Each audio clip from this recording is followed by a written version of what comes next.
So the Most High's new year begins in spring. That's why everything's new in the spring. All right. That month is the month of Abib, the Hebrew month of Abib, right? Which means the ears of corn and barley, basically. Okay, which is a spring harvest. All right. Okay, so the first signs of of life, of harvest, yeah, comes in springtime. All right, having come through the winter period.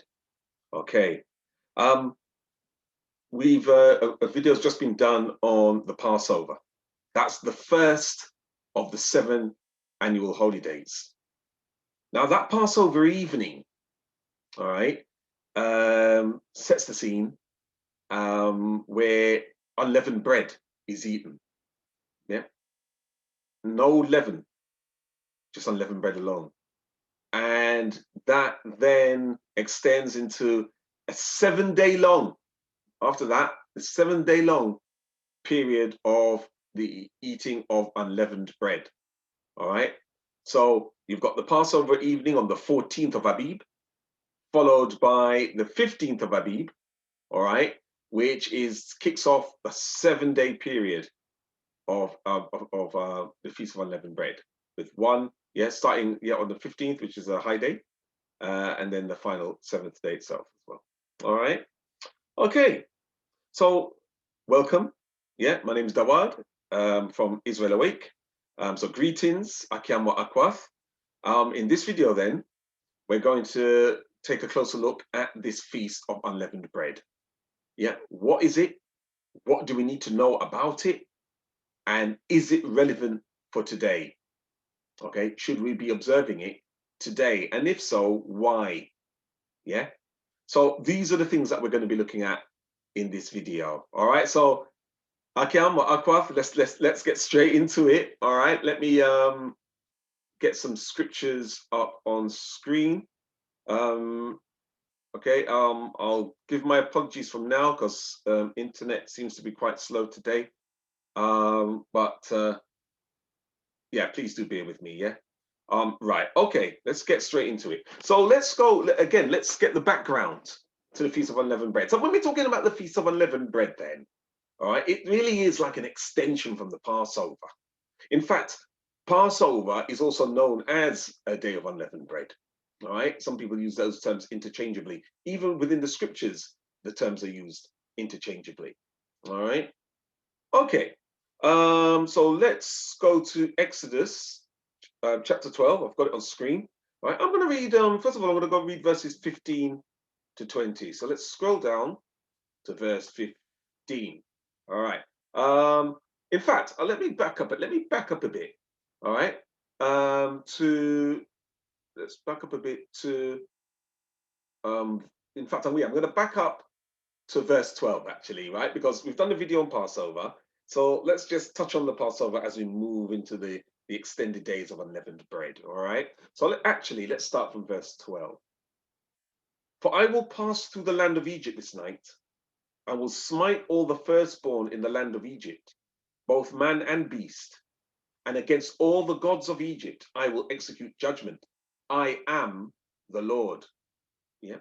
I am Yahweh, as it would have been, in the ancient Paleo-Hebrew. Verse 13. And the blood shall be to you for a token upon the houses where ye are. And when I see the blood, I will pass over you. And the plague shall not be upon you to destroy you when I smite the land of Egypt. Verse 14. And this day shall be unto you for a memorial. We're supposed to remember Israel. And ye shall keep it a feast to the Lord, a feast to Yahweh throughout your generations. Ye shall keep it a feast by an ordinance forever. Verse 15. 7 days shall ye eat unleavened bread. You see that? It goes from verse 14, we're talking about, straight into unleavened bread here. Verse 15, 7 days shall ye eat unleavened bread.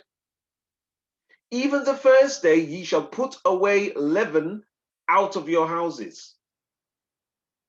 For whosoever eateth leavened bread from the first day until the seventh day, that soul shall be cut off from Israel. That's powerful stuff, because we're threatened with being excommunicated from our nation of Israel, from our brothers and sisters of Israel. Yeah, so serious stuff. Verse 16. And in the first day, there shall be a holy convocation, a holy assembly. We're expected to meet. And in the seventh day, there shall be a holy convocation to you. No manner of work shall be done in them, save that which every man must eat, that only may be done of you. All right. And yeah, so basically, you can do the preparation of food for the purpose of food on these days. Whereas for the weekly Sabbath, all right, that's not the case. Yeah, you prepare on the day of preparation before the weekly Shabbat. But with these days, this holy convocation, you can actually do food preparation. For those of us, as we do as Israel Awake, who keep the, if you like, the luni solar-based calendar in Shabbat, way of reckoning the seventh day, right? It all makes sense to us, because the last day, the seventh day of the Feast of Unleavened Bread, is just before the weekly Shabbat, all right? And every year, and therefore, it's really makes sense that the Father's saying, but you can prepare to eat. Otherwise, we would have at the back end 2 days straight where we wouldn't be able to prepare anything, all right? 2 days straight. So the Father's already considered that, and you can see it's beautifully played out when you keep the entire calendar. You really see the wisdom gone into these days. All right, but anyway, so that's verse 16 we there, yeah. So, and in the first day shall be a holy convocation, all right, and in the seventh day there shall be a holy convocation to you. No manner of work shall be done in them, save that which every man must eat, that only may be done of you. 17. And ye shall observe the feast of unleavened bread. Why? For in this selfsame day have I brought your armies out of the land of Egypt. Therefore shall ye observe this day in your generations by an ordinance forever. Verse 18. In the first month, on the 14th day of the month, at even, which is the Passover, ye shall eat unleavened bread until the 21st day. That's the 21st day of the month. That's the month of Abib, at even. Yeah. 7 days shall there be no leaven found in your houses. So this is important, to observe the Feast of Unleavened Bread. And this is something we can be doing, that we ought to be doing today. All right. Not only are we commanded to eat, because by eating unleavened bread, there's a purpose for it, and we're going to come on to that. We're going to come on to the spiritual significance and the New Testament significance of this, which is why it ought to be kept today. Yeah, post the ascension of Yahweh Shai HaMashiach. All right, there's a spiritual significance to this, Israel. All right, and we're going to come on to that. That's what this video is about. So verse 19 again. 7 days shall there be no leaven found in your houses. So not only are we told to eat unleavened bread, we're told to make sure that there is no leaven to be found in our houses. Now, that's really, really quite something, actually. You would be amazed. It's not until you start observing these days that you start to realize certain things. All right, but we'll come on to that. 7 days shall there be no leaven found in your houses, for whosoever eateth that which is leavened, even that soul shall be cut off from the congregation of Israel. So serious stuff. Whether he be a stranger or born in the land. All right. Verse 20, ye shall eat nothing leavened. In all your habitations shall ye eat unleavened bread. All right. Okay, that's quite clear. We're to eat unleavened bread, and we're supposed to throw out any leavened products from our dwelling places, from our homes. Throw them out. All right. There's a spiritual significant reason for that, which we'll come on to shortly. All right, but let's keep getting the foundation, yeah, the origin, the background, and the backdrop to this Feast of Unleavened Bread. All right, so having read that, in fact, no, let's scroll down to verse 33. Let's continue this. Let's do the origins of this. Verse 33. And the Egyptians were urgent upon the people. So when when Pharaoh said, "You can go, yeah, you can take any more," and the Egyptians were urgent upon the people that they might send them out of the land in haste, for they said, "We be all dead men." All right. And if we jump down to verse 39, yeah, and they baked, that's our ancestors, and they baked unleavened cakes of the dough which they brought forth out of Egypt, for it was not leavened. Why? Because they were thrust out of Egypt and could not tarry, neither had they prepared for themselves any victual. All right, so what we're getting here is the history, the origins of this Feast of Unleavened Bread. You see, we left after 430 years of bitter bondage. We left so quickly that there was not enough time to leaven the bread. Yeah, there was no time. Leaven is any raising agents, yeast, and all manner of raising agents today. All right, but there was no time for that. So therefore, the bread was unleavened bread. It became symbolic of the swift departure out from bondage. Having been there for so long, the departure was a swift one. All right, and that is symbolized in the unleavened bread. All right, but we're going to come and see the spiritual significance of that shortly. All right, so we're getting here. We've got a good reason here as to why the bread was unleavened in the first place. All right, okay. Let's have a look and see if there's anything else that we can glean from this. No, I think we'll leave it there. So from Exodus then, let's go over to Deuteronomy chapter 16. All right, and I'm going to read verses 1 to 3. All right, so Deuteronomy 16, verse 1. Observe the month of Abib and keep the Passover unto the Lord thy God. For in the month of Abib, the Lord thy God brought thee forth out of Egypt by night. And that night was Passover night in the month of Abib, which we know to be the first month of the year. You see how it all fits together? All right. So that's quite clear. Deuteronomy chapter 16, verse 1. That's why we're supposed to observe the month of Abib. Yeah, it's a very holy time. You've got Passover, you've got the Feast of Unleavened Bread. Yeah, we're going to come on to look at, first fruits. So there it is in verse 1. Verse 2.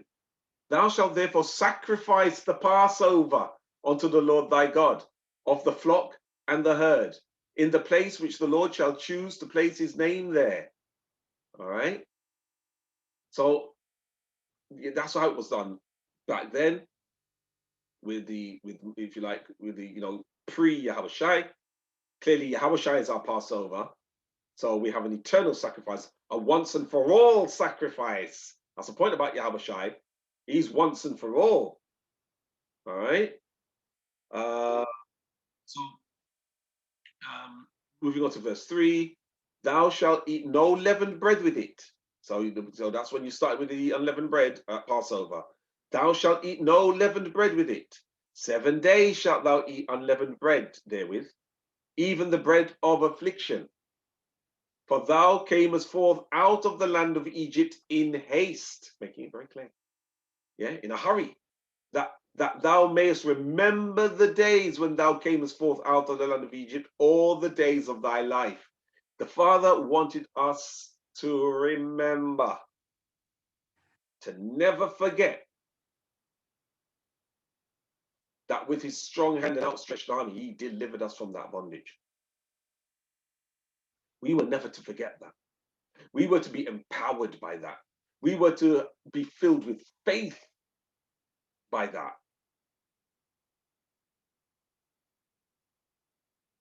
All right?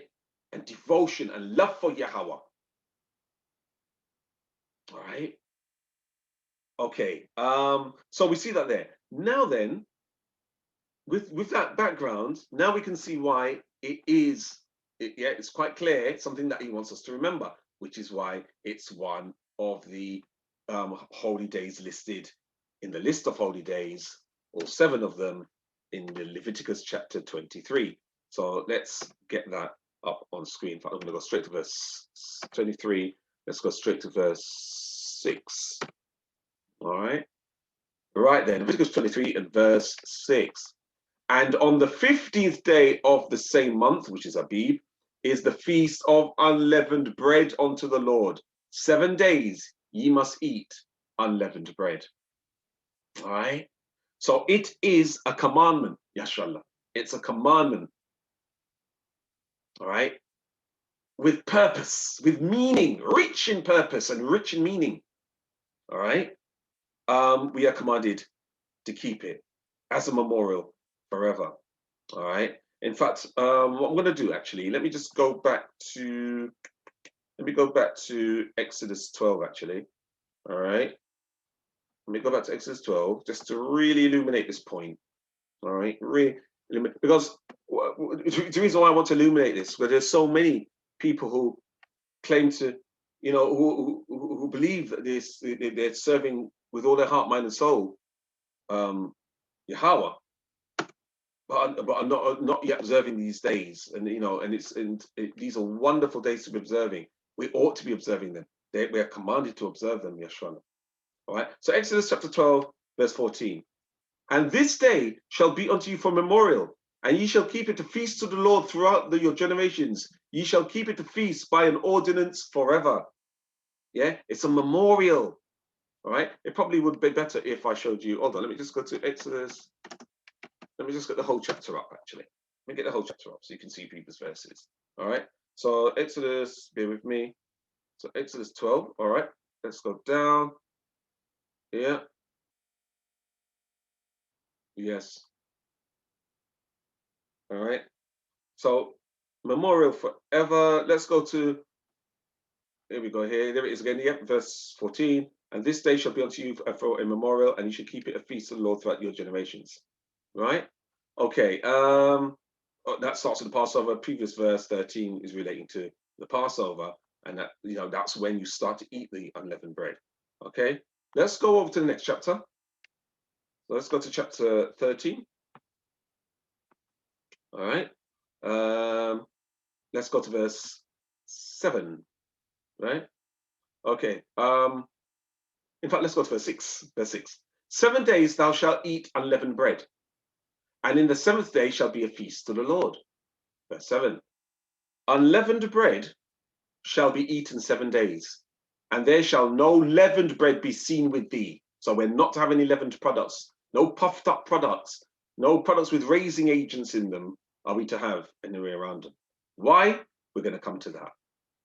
All right. Well. The first answer is because we're commanded to, but there's a reason, a spiritual reason, which we're going to come to, and it's a spiritual revelation that's really brought out when you get to the New Testament books, if you like. Okay, neither shall there be leaven seen with thee in all thy quarters. So nowhere it's supposed to be seen. Now, notice it's not in our quarters, nowhere around. So you don't take it out of the house to go and store them up in the garage, or hide them under a rock, or put them in a storage box somewhere and so that after the Feast of Unleavened Bread, you can go and get them and bring them back into the house again. La'a. La'a is ancient Hebrew for no. All right. When we look at the reason, what we're going to come on to see what leaven represents during this time, and when you fully appreciate what the leaven begins to symbolize at this time of year, you'll see why it's not fitting and it's not right and it's not proper to just have it outside in an outhouse or in a garage somewhere that to bring later. It'll become apparent. All right. So as I say, verse 7 again, unleavened bread shall be eaten 7 days, and there shall no leavened bread be seen with thee, neither shall there be leaven seen with thee in all thy quarters. Verse 8, and thou shalt show thy son in that day, saying, this is done because of that which the Lord did unto me when I came forth out of Egypt. Verse 9. And it shall be for a sign unto thee upon thine hand, and for a memorial between thine eyes, that the Lord's law may be in thy mouth. For with a strong hand hath the Lord brought thee out of Egypt. Powerful verse, that. And it also goes on to actually another teaching, really, that I'm not going to focus on in this video. But the whole matter of even the mark of the beast. Because the mark of the beast is also, we're also told, is a mark on the hand or on the forehead. That's the beast mark. Over here, we're told here, by doing God's commandments, that it will be a sign unto thee upon thine hand, and for a memorial between thine eyes. The between thine eyes is reference to the forehead area. The frontlets, yeah, between the eyes, the forehead area. So very important imagery, yeah, with significance, yeah, relating to the same imagery we find with the mark of the beast on the left-hand side, as opposed to the Father's commandments on the right-hand side. All right, very interesting, but not the subject of this particular video. But I'm looking to do a video on the mark of the beast. All right, just to give you a little bit of a teaser, a bit of a spoiler. Right, if you're waiting for a plant to be inserted before you think some people have the mark of the beast or not, then you're late. You're already late. Right, for sure. Implants and stuff are definitely are very useful when coming onto the commercial aspect, not being able to buy and sell. All right, but if you like, that's the physical manifestation of it. There's a spiritual, if you like, mental and spiritual marking before anything's implanted. I'll just give you that spoiler. All right, but we'll come on to that. Do look out for that. I will do I'm looking to do a video by Hashem Yahweh very soon, yeah, God willing, Yahweh willing, on that very topic of the mark of the beast. Okay, because I think there's a few things that need focusing on regarding that whole subject matter, and I know more and more people are interested in that because of the times that we're living in now. All right, so I'm looking to do that, Yahweh willing. All right, so anyway, back to this. Yeah. So verse number 10, thou shalt therefore keep this ordinance in his season, that's appointed time, moed, from year to year. So therefore, clearly he's supposed to keep it every year. All right. Okay. So what's going on here? It's clearly a commandment. All right, clearly a commandment. Now let's find out if there's anything we can learn, a deeper spiritual meaning behind all of this. Okay. So let's go over now to, I'm going to go over to, first of all, let's go to the 1 Corinthians. Let's go to 1 Corinthians, New Testament writings. Yeah, 1 Corinthians. Let's go to chapter, I'm going to go to chapter 5, first of all, just to show, all right, the New Testament observance of the Feast of Unleavened Bread. All right. So 1 Corinthians chapter 5, all right, I'm going to go to verse 6. Your glorying is not good. I'm going to read verses 6 through to 8. Your glory is not good. Know ye not that a little leaven leaveneth the whole lump? Purge out therefore the old leaven, that ye may be a new lump. So we're seeing this unleavened bread language being used here. As ye are unleavened, as ye are unleavened. So as you can see there, if we're supposed to be unleavened, we're seeing then that, how are we supposed to be unleavened and yet we're not bread? So clearly there's a spiritual understanding being alluded to here now. Yeah, we are being referred to as the unleavened. Let's have a look again, verse 7. Purge out therefore the old leaven, that ye may be a new lump. So it's like using the bread as an analogy for us. Yeah. Purge out therefore the old leaven, that you may be a new lump, as you are unleavened. For even Christ, our Passover, is sacrificed for us. So in the same way that Yahweh Shai himself is the Passover, we ought to be the unleavened bread. Let's keep going. Let's keep going. Let's go to verse 8. Therefore, let us keep the feast. Clearly talking about the Feast of Unleavened Bread. So are we supposed to be keeping the Feast of Unleavened Bread? Absolutely. Verse 8 again. Therefore, let us keep the feast. Not with old leaven. And we saw that. You can't keep it with leaven. Not with old leaven. Neither with the leaven of malice and wickedness. Hold on there now. Neither with the leaven of malice and wickedness. Are you picking up the spiritual significance here? Are you getting it? That the leaven, spiritually speaking, represents malice and wickedness. Because you see, the thing about malice and wickedness, it's puffed up. Yeah? As we say in the Jamaican slang, you know what I mean? It's bossy. Yeah? There's an arrogance when it comes to malice and wickedness. Yeah? It's very self-centered. Yeah? Very selfish. Yeah? Very me. And nobody else matters. Nobody else counts. Yeah? The leaven of malice and wickedness. So let's read that verse 8 again. It's very, very revealing. Therefore, let us keep the feast, not with old leaven, neither with the leaven of malice and wickedness. Leaven is a type of malice and wickedness, but with the unleavened bread of sincerity and truth. This verse is, as small as it is, this verse, it's big. It's a small verse in terms of words, but with big meaning. Because what we're seeing here is that leaven it's been made to correspond with malice and wickedness, and the unleavened bread is being made to correspond with sincerity and truth. Okay, so let's not get this twisted. Yeah, there's nothing wrong with raising agents any other time of the year.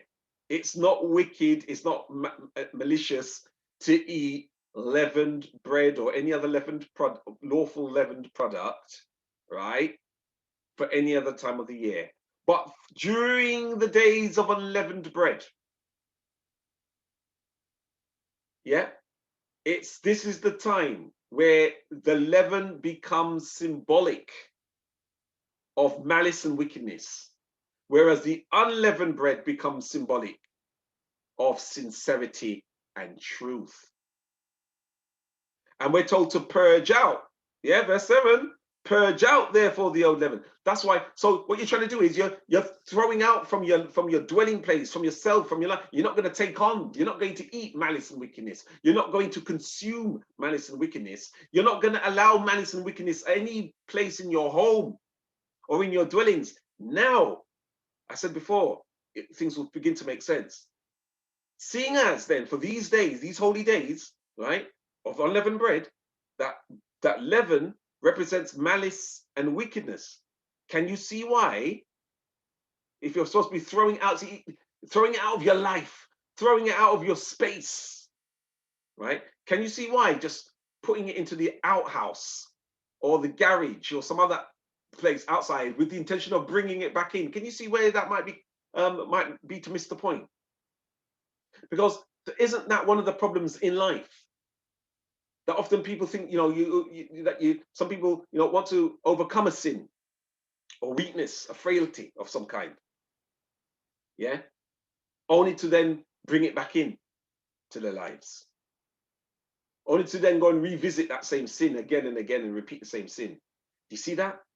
So if we are approaching these holidays in sincerity and truth, yeah, as symbolized by the unleavened bread, then we are going to want to, for those days, we're going to treat leaven as though it were malice and wickedness. Therefore, we're not going to hide it in our garage, no more than we want to hide sin in our lives. Do you see the point?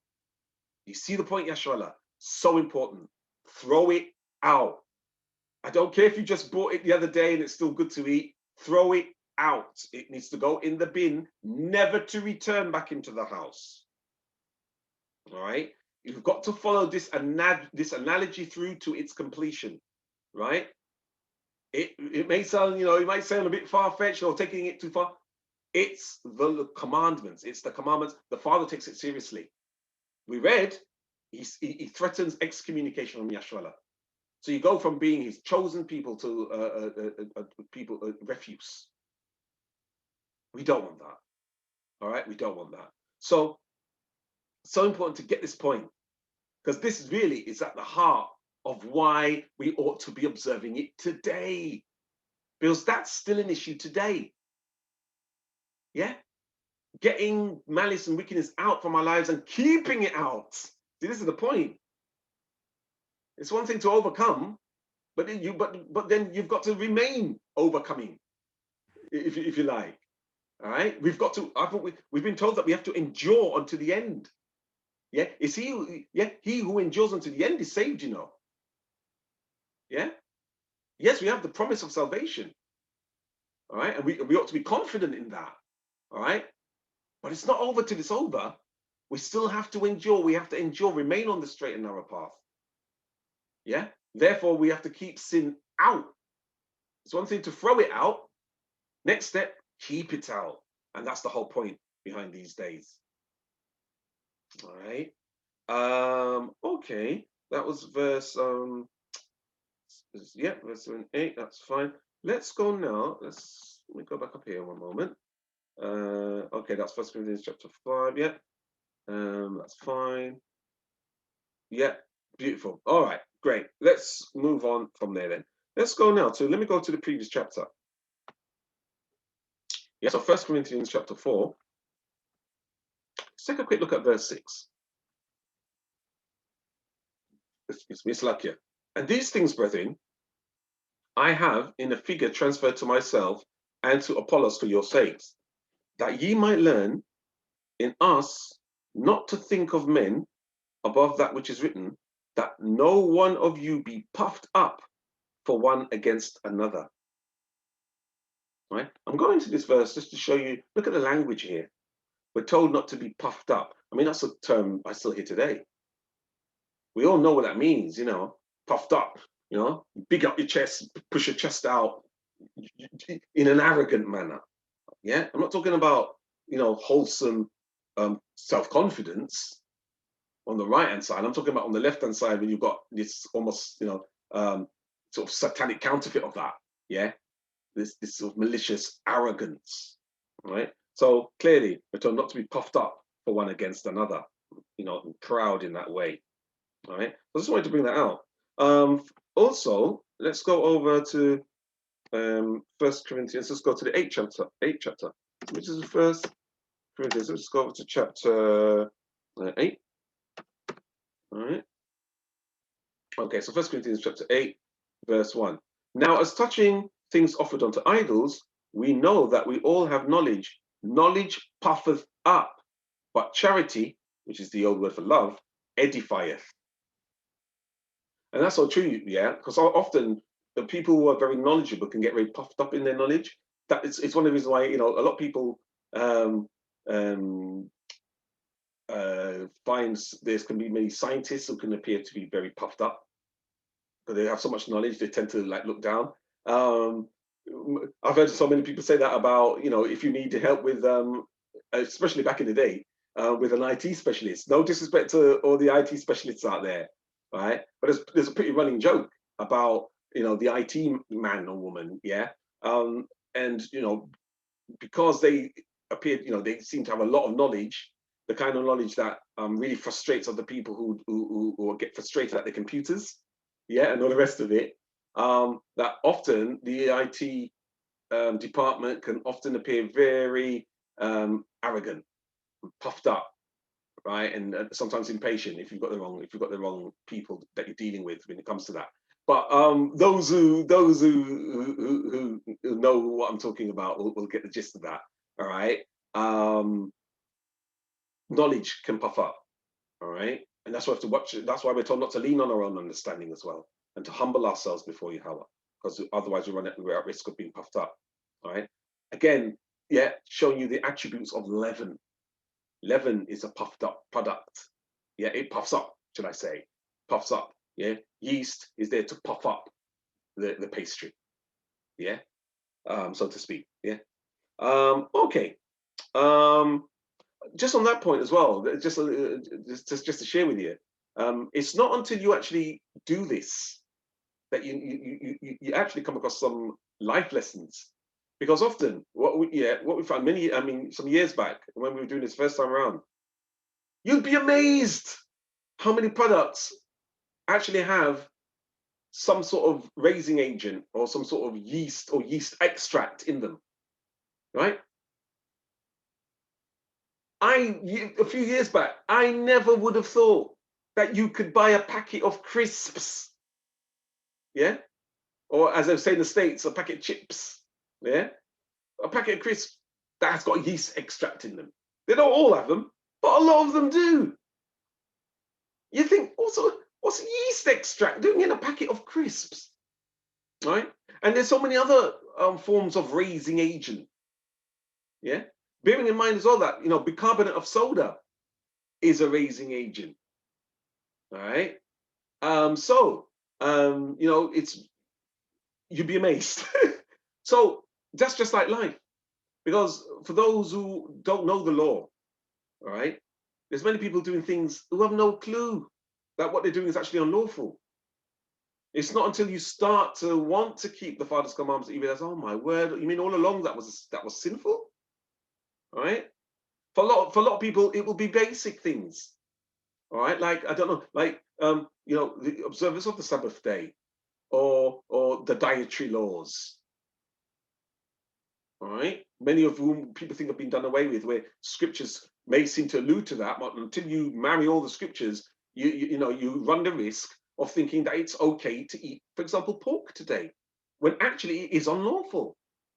And I know the scriptures that people will think of straight away to think, oh no, we can. I know the scriptures, all right. But remember, you've got to bring all the scriptures together, and you can't use one to knock out another. If that's happening, you've got to address that. All right. So anyway, that's a whole issue in and of itself. Well, just to say, all right, it's not until have to go through your house looking for, because remember, we're told to throw out the leaven, purge out the leaven. So you literally got to go through your kitchen cupboards, right? And you wouldn't believe what could be lurking in the corner of a cupboard that you forgot was there. Of course, self-raising flour is obviously, it's got to go. It's self-raising flour because it's got raising agents in there. Yeah, so that's got to go. Yeah, plain flour, okay, because clearly that's what unleavened bread is made of. All right, but you'd be amazed, is what I'm saying. There's stuff you could have in the freezer where you wouldn't think, maybe some of the pastry in there, you wouldn't think necessarily had extracts, yeast extract, things that you wouldn't associate as puffed up.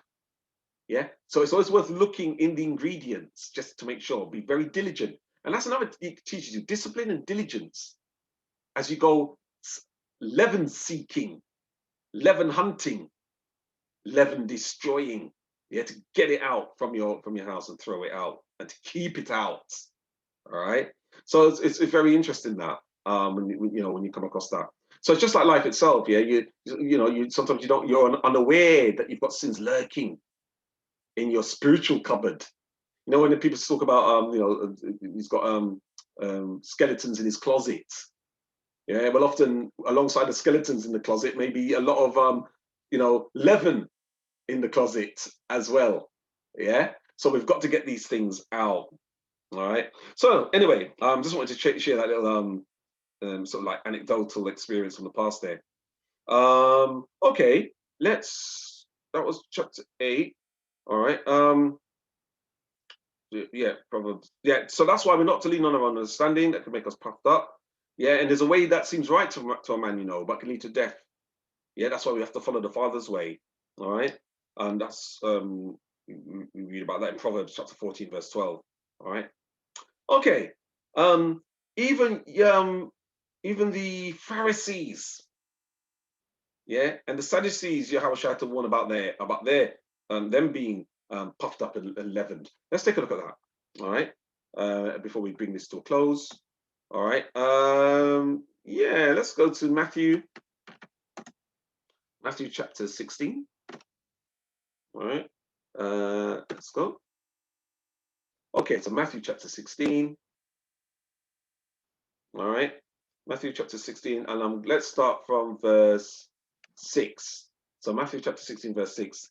Then Jesus said unto them, take heed and beware of the leaven of the Pharisees and of the Sadducees. Did you get that? Beware of the leaven. Why is he speaking to them as though they were bread? Well, we've just seen those scriptures. We've just seen how leaven alludes to malicious, being, malice and wickedness. Whereas unleavened, sincerity and truth. So he's saying, literally, beware of the maliciousness and the wickedness, the puffed upness, the arrogance of the Pharisees and the Sadducees. Yeah. So this is, and they reasoned among themselves, saying, it is because we have taken no bread. See, once it really brings the scripture to light when you get to realize what's going on. Yeah.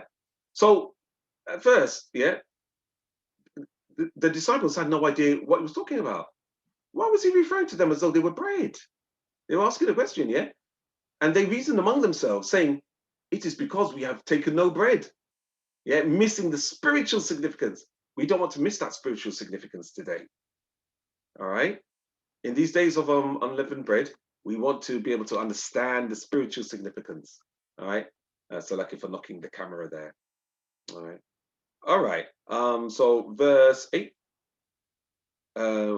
Which when Jesus perceived, he said unto them, O ye of little faith, why reason ye among yourselves, because ye have brought no bread? I said, talking about bread, literal bread, is what Yahushua is saying. Do ye not yet understand? Neither remember the 5 loaves of the 5,000 and how many baskets you took up? Saying it's not about bread.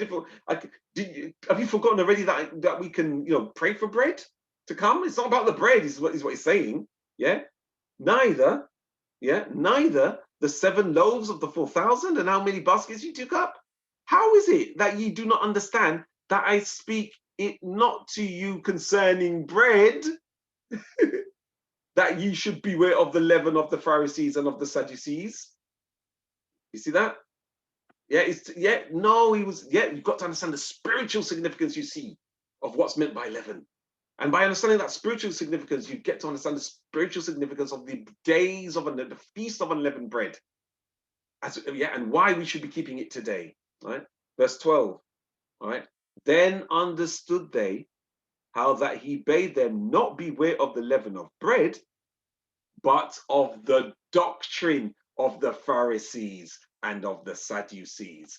Yahushua referred to the doctrine of the Pharisees and the Sadducees as leaven. So that's why you've got to throw that out of your house, right? It's also symbolic of you throwing out the doctrine of the Pharisees and the Sadducees. Malice and wickedness, ultimately. All right? To throw it out and to keep it out. This is important. That's just as important. To throw it out, only to hoard it and then bring it back in after the days of unleavened bread. Who are you trying to kid? Who are you trying to fool? All right? In the same way that's to do that is to miss the point. You don't throw out sin with a view to, but I'm going to pick up that sin later on. You see the point? Yeah? It's so important. All right? Okay. So, and by the way, it was because the Pharisees were so puffed up that they didn't recognize the Messiah in the first place. They didn't recognize Yahushua when he came, thinking of themselves as men of God, and yet when Yahushua came, didn't recognize him. That's how serious leaven, the serious consequences of leaven in our lives, the spiritual leaven. All right. So we'll close looking at that. Actually, we'll close on that. So let's go to Matthew. This time I'm going to go to Matthew chapter 12. So over to Matthew chapter 12. Excellent. Matthew chapter 12. Let's go to verse 22. Verse 22. Then was brought unto him one possessed with the devil, blind and dumb, and he healed him, insomuch that the blind and dumb both spake and saw. Right? Carry on. And all the people were amazed and said, is not this the son of David? Verse 24. But when the Pharisees heard it, they said, this fellow doth not cast out devils, but by Beelzebub, the prince of the devils. So what they're saying is, he ain't no righteous man. He's only doing this by the power of the devils. He's a devil worshipper, him, right? Because don't forget, they wanted to be seen as the righteous one. This Yahweh Shai was showing them up. People were beginning to listen to this man. People were beginning to follow this man. All right. Whereas they were the Pharisees, they were supposed to be the spiritual leaders, you see, puffed up in that as well. Yeah. Verse 25. And Jesus knew their thoughts and said unto them, every kingdom divided against itself is brought to desolation, and every city or house divided against itself shall not stand. And if Satan cast out Satan, he is divided against himself. How shall this kingdom stand? They're saying, look, how can I be casting out, if I'm a devil worshipper, how can I be casting out devils? That would be not profitable. Yeah. Yeah. It wouldn't make any sense. Okay. Verse 27. And if I by Beelzebub cast out devils, by whom do your children cast them out? Therefore they shall be your judges. But if I cast out devils by the Spirit of God, then the kingdom of God is come unto you. Right? Or else, how can one enter into a strong man's house and spoil his goods, except he first bind the strong man, and then he will spoil his house? Right? He that is not with me is against me, and he that gathereth not with me scattereth abroad. Okay, let's jump down to verse 34. O generation of vipers, how can ye, being evil, speak good things? For out of the abundance of the heart, the mouth speaketh. All right, and then down to verse 36. But I say unto you that every idle word that man shall speak, they shall give account thereof in the day of judgment. All right, so this is just to show some of that toing and froing between the Pharisees and Yahweh Shai, which is why Yahweh Shai said, beware the leaven. They were so puffed up. They were so puffed up. Beware, they were so leavened that they dare accuse Yahweh Shai himself, yeah, of working devil, works of the devil, of perpetuating the works of the devil, of being in league with devils. They were so puffed that they couldn't see that they were in the wrong. Yahweh Shai, imagine, the Messiah, Hamashiach, Yahweh Shai, Hamashiach. He must be the one with they couldn't possibly be in league with the devils. He must be the one in league with the devils. They didn't even recognize the first begotten son of Yahweh. Yeah. Yahweh Shai HaMashiach, Malak Nawa. They couldn't recognize him because they were that leavened. We don't want that to be us. The days of unleavened bread are extremely important to all Israel. All right. So I would encourage you to keep the days of unleavened bread. All right. So we start eating unleavened bread from the 14th of Abib in the evening. That's the Passover evening. All right. So and then you carry on. The 15th day is another holy convocation of the feast, the day of unleavened bread, until the 21st of Abib. All right. So that's how we do it. That's how it's done. Okay. All right. I hope that shed a bit more light onto it. If for those of you who if that's done anything for you, if you'd like to take this further, if you'd like to know when to keep it, if you'd like to join us in keeping it, all right, then please feel free to contact us. I'm about to share with you, contact details. All right. If there's not anything that you're not sure about, I encourage you to think about what you've just seen on this video. Think about it, but more importantly than that, pray about it. All right. You're not sure about whether it should be observed? Pray about it. All right. Ask the Father to reveal it and show it to you. Yeah, if you're of that disposition. Okay. Okay. I would encourage you, contact us. It's a holy convocation. So the idea is to link up with people of like mind. All right. There are different, for those who do keep these holy days, you will find people who have different ways of calculating when these days are. Yeah, depending on the phases of the moon, etc., etc., etc. All right. But I'd be more than happy to, share with you how we do it at Israel Awake. Yeah, and based on scriptures. All right. Please spread the word. Let's get this word out there. Let's spread the good news, the gospel, the glad tidings. All right. Matthew chapter 9, verse 37 to 38 reads, Then saith he unto his disciples, The harvest truly is plenteous, but the laborers are few. Pray ye therefore the Lord of the harvest that he will send forth laborers into his harvest. Right. The harvest relates to the harvest of souls. Right. Yeah. Those who the Father is calling. Yeah. Is called, is elect. Yeah. So let's all help to do that. All right. Proverbs 11, chapter 30 states, The fruit of the righteous is a tree of life, and he that winneth souls is wise. So it's actually a wise thing to win souls over for Yahweh. All right. Ultimately, it's the Father that calls people, but you can be, he uses us as his instruments, as the instruments of his will. So it's wonderful if the Father will use you, and if you will make yourself available to be used in this way. All right. 1 Corinthians chapter 3, verse 9 reads, For we are laborers together with God. Ye are God's husbandry, ye are God's building. So we're supposed to be laborers together. So let's labor together with God, yeah, to spread the word. All right. 3 John chapter 8 states, We therefore ought to receive such that we might be fellow helpers to the truth. So let's be fellow helpers to the truth. All right. Matthew 24 verse 14 states, And this gospel of the kingdom shall be preached in all the world for a witness unto all nations, and then shall the end come. All right. So let's all be a part of this end time work. Yeah. In preaching, teaching, spreading the word throughout the world. Yeah. It's one of the wonderful things that we can use, things like YouTube and the internet, because it's making that work a little easier to spread around the world. All right. So so you can help do all this, yeah, by, if this video has done anything for you at all, please give it a like, a thumbs up. That will help to share it, to increase its profile.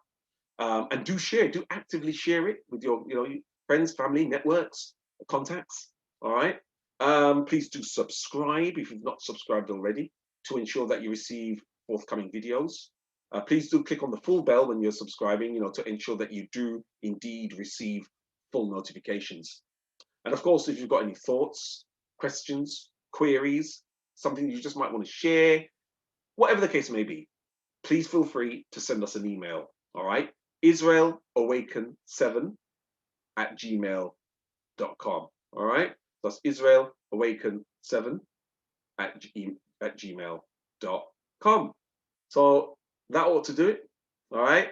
Blessings, Barak Atah. All right. Blessings unto you. All right. You and yours. All right. May the Father guide and protect you always. All right. And provide for you and strengthen you always, especially in these days. All right. So until next time, Yashrala.